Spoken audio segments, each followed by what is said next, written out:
रेस्टॉरंटपेक्षाही भारी भाज्या जर एका वाटणामध्ये होत असतील, म्हणजे एकच वाटण आणि मल्टिपल भाज्या, तर मग किती मजा येईल ना.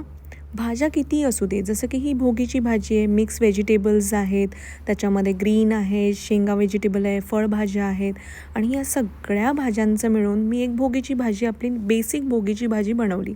त्यासाठी जे वाटण वापरलं, कोथिंबीर, आलं लसूण, थोडासा कांदा भाजून, थोडंसं सुकं खोबरं भाजून आणि त्याच्यात थोडेसे तीळ, एवढंच बेसिक वाटण आहे. छान त्याला मस्त अगदी हलकंसं पाणी टाकून त्याला ग्राइंड करून घ्यायचं.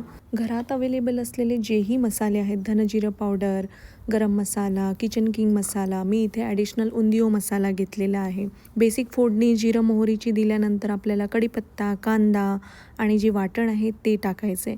आता ह्याच्यात दुसरं काही न टाकता पहिलं आधी वाटणाला तेल सुटू द्यायचं. प्रॉपर तेल सुटल्यानंतर आपल्याला याच्यात जेही आपण ठरवलेले मसाले आहेत ते तुम्ही ॲड करायचे आहेत. किचन किंगमुळे थोडीशी जरा हलकी छान चव येते, म्हणून मी प्रिफर करते की सगळ्या ज्या भाज्या आहेत त्याच्यात किचन किंगचं थोडंसं टाकूनच देते. काश्मीरी चिली पावडर आणि हे पूर्णपणे सगळं ढवळून झाल्यानंतर त्याच्यात थोडंसं 2-3 टेबलस्पून इतकं गरम पाणी त्याच्यात टाकायचं, म्हणजे जो मसाला आहे तो कुठल्याही पद्धतीने जळत नाही आणि त्याचा जो रंग आहे तो प्रॉपर सुटतो. बघू शकता इथे किती छान सुटला आहे. जसा रंग सुटतो तसं मीठ टाकायचं. मीठ ढवळून झाल्यानंतर आपण भाज्या टाकायच्या. पहिले मी शेंगभाज्यांची वाफ काढून घेतली आहे, नंतर मी फळभाज्या टाकलेल्या आहेत. आता इथे जो बटाटा आणि वांगं जे घेतले ना, मी थोडंसं त्याला ना शॅलो फ्राय केलं आहे तेलामध्ये. याने एक वेगळी टेस्ट येते.